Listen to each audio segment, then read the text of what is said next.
Saudações, jovens padawans e grandes mestres Jedi.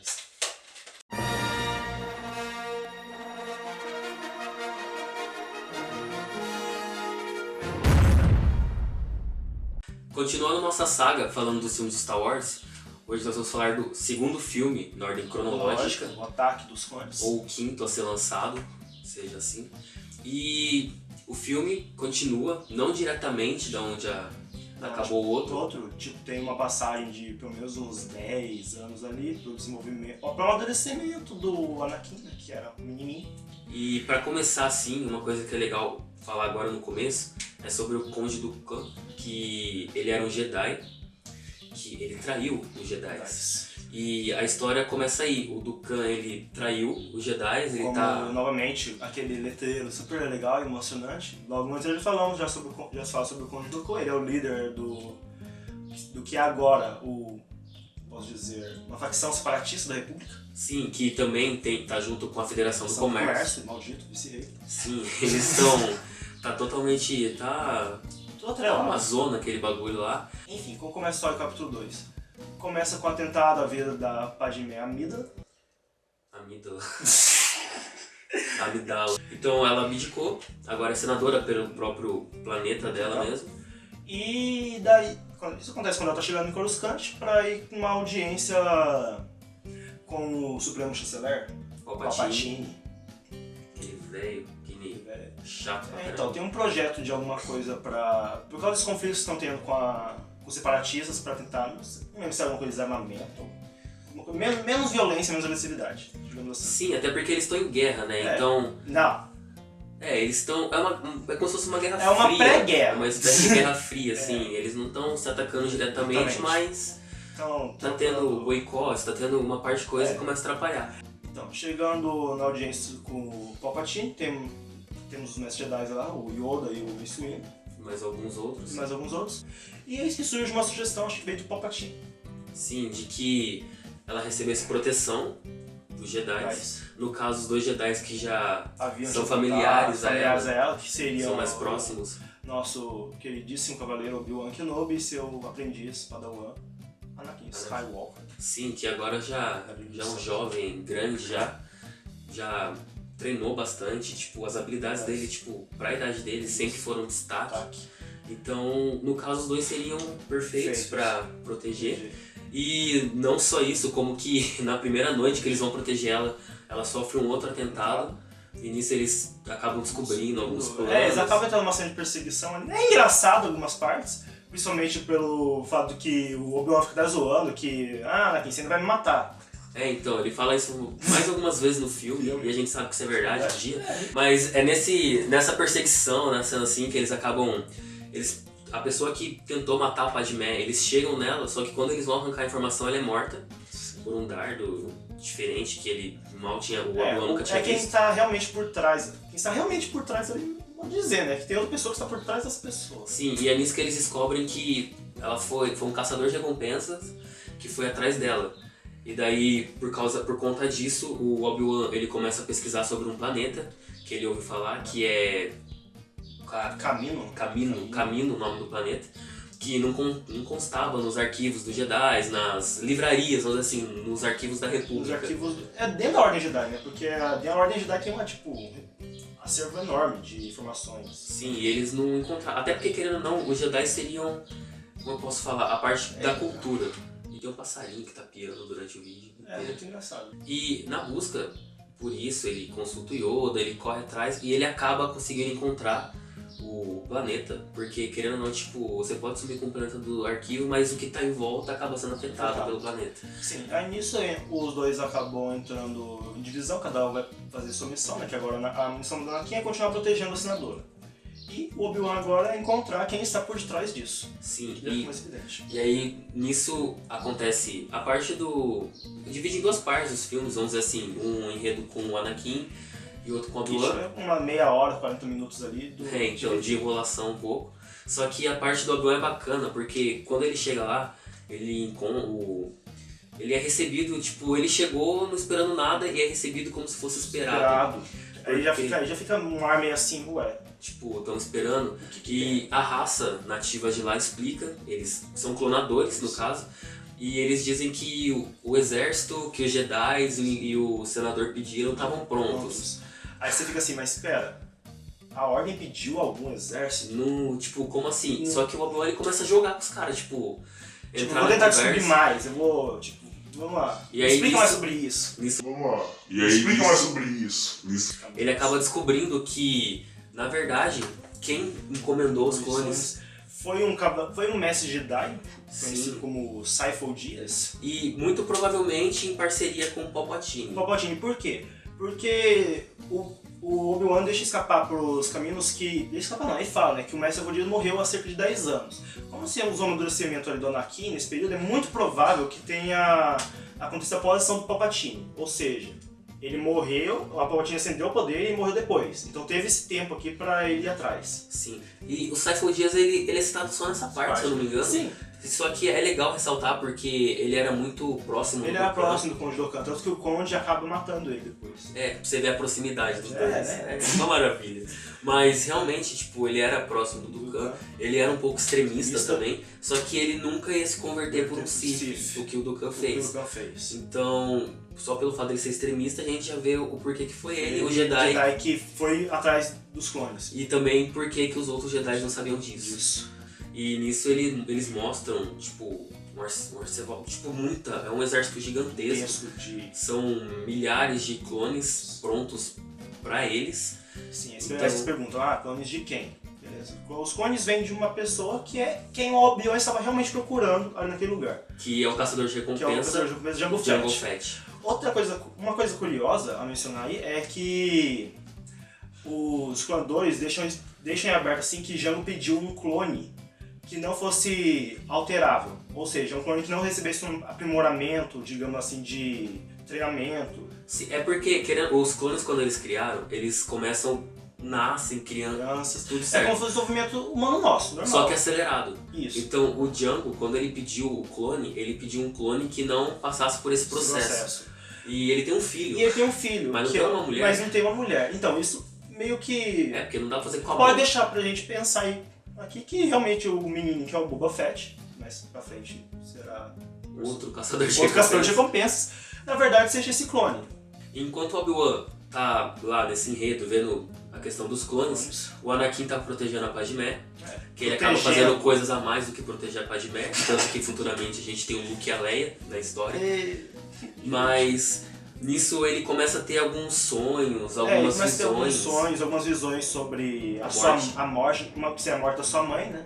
Na verdade acho que tinha tido isso um pouco antes. Sim, o Anakin, como, tipo, ele foi levado para ser treinado por causa que eles acreditam que ele é o que traria o equilíbrio para a força. Então o Anakin seria aquele que teria, tipo, um grande poder.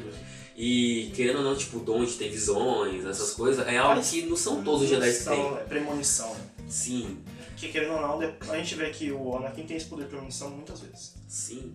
E ele, tipo, o único ruim é que o Anakin ele é meio imaturo. Então, você percebe isso quando, tipo, ele tá meio brincando num campo lá com a Padmé, aí eles chegam brincando, eles ficam discutindo lá um negócio de política, e o Anakin deixa escapar assim, tem que ser um sistema que preste os bens das pessoas, pro bem comum, não sei o quê. Aí a Padmé fala, mas é isso que a República faz, mas não tá dando certo. Então alguém tem que obrigar elas a fazer isso, ou seja, já deixa claro ali um posicionamento meio ditatorial do Anakin. Mas em decorrência desses sonhos que começam a ser mais fortes, ele começa a ver muito, ele começa a sentir o sofrimento da mãe dele, ele resolve voltar com a Padmé pra Tatooine, já desobedecendo ordens do Conselho Jedi. E vai pra Tatooine, lá ele encontra aquele cara que era dono dele, que era escroto pra caramba. Aquela mosca barata com trono de elefante. Sim, e ele descobre que ele vendeu a mãe dele, só que a mãe dele, na teoria, esse se dava cara bem. Ele comprou a mãe dele, na verdade, deu a forrinha pra ela, casou com ela. Que deixa ser uma boa pessoa. É uma boa pessoa, na verdade, não porque ele comprou um escravo, mas porque ele realmente gostava da mãe dele. Enfim, no outro bloco, voltando, depois que ele descobre depois que entra em contato com a Ordem Jedi, o Obi-Wan vai atrás mais um pouco do Jango, que acaba fugindo do planeta de Kamino. E rastreando a nave do Jango, ele acaba parando em Geonosis. Geonosis, que no caso seria aonde a Federação está instalada. Onde a Federação não que o Obi-Wan soubesse disso. Isso foi ao acaso. Sim. E ele acaba descobrindo... Ele acaba descobrindo uma maior... mais sobre a conspiração dos separatistas e que a Federação de Comércio é envolvida com isso, além daquele maldito vice-rei que agora tem nome, ele chama Gunray. E é ali que fica mais claro a relação do Conde Dooku com a Federação. Porque antes eles sabiam da traição do Dooku e tinha o problema da Federação. Eles não tinham, tipo, que os dois estavam numa coisa só. Então, quando ele chega ali que ele começa a ver isso, tipo, o Dooku trabalhando aqui, não sei o quê. E daí ele volta pra nave dele pra poder contatar o Conselho Jedi. Voltando agora pra parte do Anakin, quando o Anakin encontra o padrasto dele, vamos dizer assim... Aí ele descobre que a mãe dele... O padrasto dele revela que a mãe dele foi raptada pelo povo da areia. Então nisso o Anakin decide ir salvar sua mãe. E... chegando lá, ele vê sua mãe num estado de quase morte. Sim, é o tempo suficiente para as últimas palavras dela. Nos braços do filho dela. Nossa, é uma cena que pode ser emocionante para alguns. Alguns corações fracos. Mas é triste porque ele ficou tanto tempo longe da mãe dele, tipo, ele queria voltar. Quando ele a encontra, ela simplesmente morre em seus braços. E quando ele vê aquilo, ele fica tipo... Aí entra aquela frase do Yoda de novo. No primeiro filme. Que, tipo, ele tinha esse medo da mãe dele morrer, e esse medo agora vai se tornar raiva contra o povo da areia. Sim, vira um ódio, e por conta desse ódio ele dizima aquele povo, aquela comunidade ele mata ali. Pelo menos os que estavam ali. Isso inclui mulheres e crianças. E nessa parte, quando o Anakin acabou de dizimar essa parte do povo da areia, aparece o Yoda sentindo, tipo, a dor, o sofrimento que o Anakin tá sentindo e que o povo tá sentindo. Tipo, ele sente um distúrbio na força. Enfim, voltando pro Obi-Wan agora. O Obi-Wan tenta entrar em contato com a Coruscant, só que o sinal dele de longo alcance não está funcionando perfeitamente. Aí ele lembra que, ao acaso, o Anakin está em Naboo. Ou era pra estar em Naboo, e tenta entrar em contato com ele. Bom, não descobre, não dá muito certo. A R4 aumenta o sinal e ele acaba descobrindo o sinal do Anakin vindo de Tatooine. Enfim, ele manda essa mensagem pro Anakin. E de volta a Tatooine, o Anakin chega depois de dizimar o povo da areia, chega com a mãe dele nos braços dele, dá um enterro digno pra ela. E o R2 vem trazer a mensagem do Obi-Wan para o Anakin. Nessa mensagem o Obi-Wan pede para que seja transmitida ao Senado. Ao Conselho Jedi. Ao Conselho Jedi. É que tá todo mundo junto ali no mesmo... No caso, estavam todos juntos. E ele explica tudo que ele viu. E durante a mensagem ele é capturado. Dá pra ver isso. A mensagem aparece isso. Daí aí começa uma desavença do Anakin para com o Obi-Wan, porque ele meio que teima em não ir resgatar o Obi-Wan agora.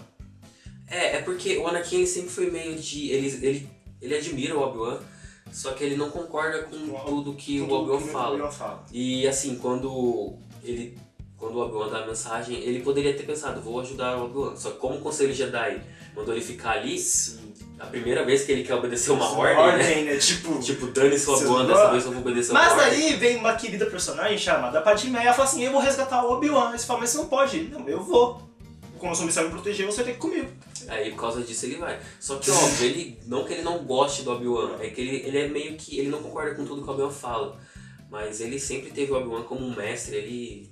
Sim, mas essa relação acaba ficando meio ambígua aí, vai levar você não vai pro terceiro filme também. Sim, essa relação é meio que uma ponte do terceiro pro quarto, vamos dizer assim. Então a gente fala no próximo vídeo sobre ela. Falando em Obi-Wan, aí nós temos uma cena interessante que é ele conversando com o Conde Dooku. Não sei falar esse nome. Então, é que o Conde mostra, digamos, uma meio simpatia com o Obi-Wan. Por quê? Quem treinou o Obi-Wan foi o Qui-Gon Jinn. E quem treinou o Qui-Gon foi o Conde, quando esse ainda era mestre Jedi. E aí o Conde tenta meio manipular o... Ele tenta atrair o Obi-Wan pro lado dele. Pro lado separatista. Se voltar contra a República. Aí ele usa como argumento que se o Qui-Gon tivesse vivo, muito provavelmente ele estaria do lado dele. Sim, o que a gente sabe que não. A gente sabe que não, porque a realidade mesmo é que o Conde é manipulador e pé no saco. É um bosta. Aí depois disso a gente volta pra capital, Senado, Coruscant. Que tem uma cena do Jar Jar Binks sendo Jar Jar Binks, que Então, o que acontece nessa cena? O Jar Jar basicamente propõe, como figura representante do sistema Sword Nabu agora, porque a Padmé está meio afastada, né, por motivos que nós sabemos por quê. Você vê como que Nabu é legal, né? Quem está no Senado? Então, ele propõe que seja concedido poderes excepcionais ao Supremo Chanceler. Palpatine, no caso, Palpatine. E...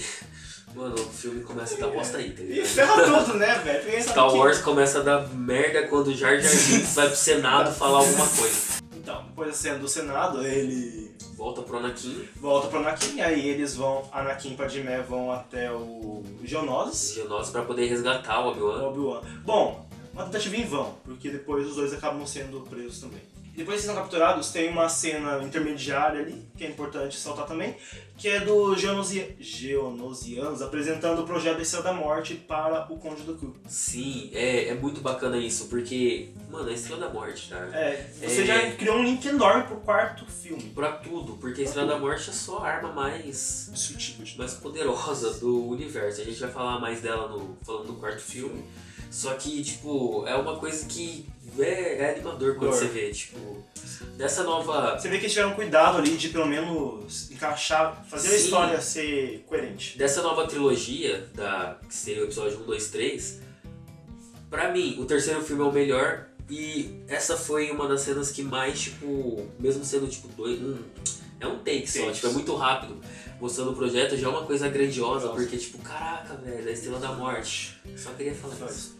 Então, aí depois nós temos uma cena mais ou menos emocionante, que é no Coliseu, que temos lá os nossos 3 bravos guerreiros, Obi-Wan, Anakin e a Padmé, acorrentados em pilares e vão ser massacrados por criaturas bizarras. Star Wars sendo Star Wars. E nessa cena também tá lá, tipo, é como se fosse um coliseu mesmo, com um lugar pros... Seria tipo pra César assistir. É tipo a política do pão e circo, velho. Agora vocês vão ter o circo. Exato. E ali a gente vê o Dukan, a gente vê o Vice-Rei, a gente vê o Jango Fett. A gente vê o Boba Fett pequenininho, pivetinho. Sim, aquele maldito Boba Fett. Onde tá o Vice-Rei? Também, todo mundo ali, ninguém foi pro céu. Ou, não sei, pro céu da força. Tanto faz. E, tipo, eles colocam os 3 pra morrerem, serem massacrados.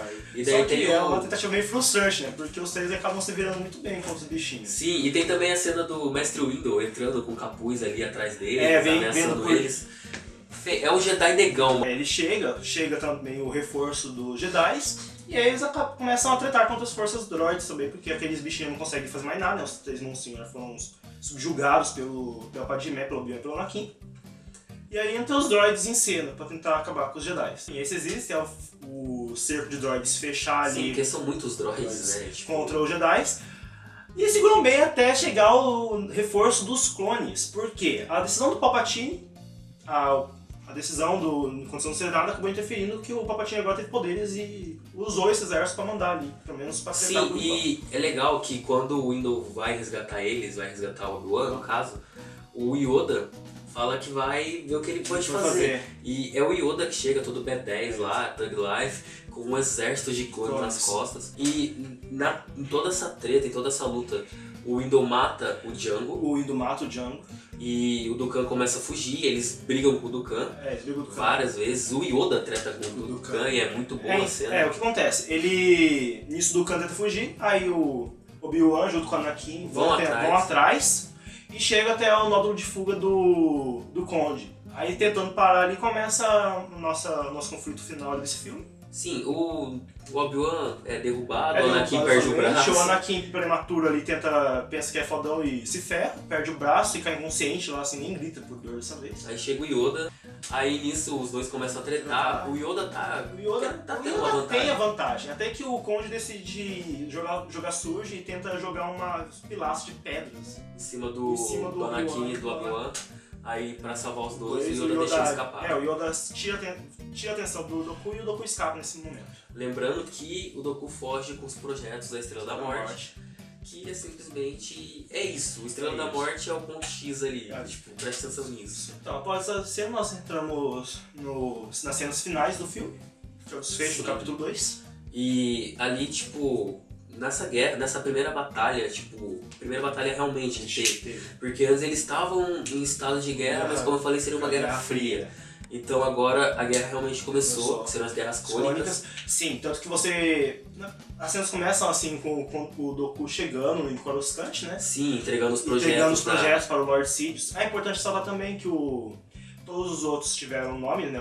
Tivemos Darth Maul, vamos ter o Darth Vader, e na verdade o do Conde é Darth Tyrannus. Curiosidade. E além disso, das guerras, a gente tem o casamento escondido, né? Do Anakin com a Padmé. Do Anakin com a Padmé. E acaba aí o filme, a última cena do filme, se não me É engano, o casamento dos dois. Porque a relação entre os dois é muito importante porque vai vir a seguir na vida do Anakin. A gente não falou muito, mas porque essa parte acaba... Pra alguns pode ser meio, nada demais. Pra outros assim, nossa, que legal.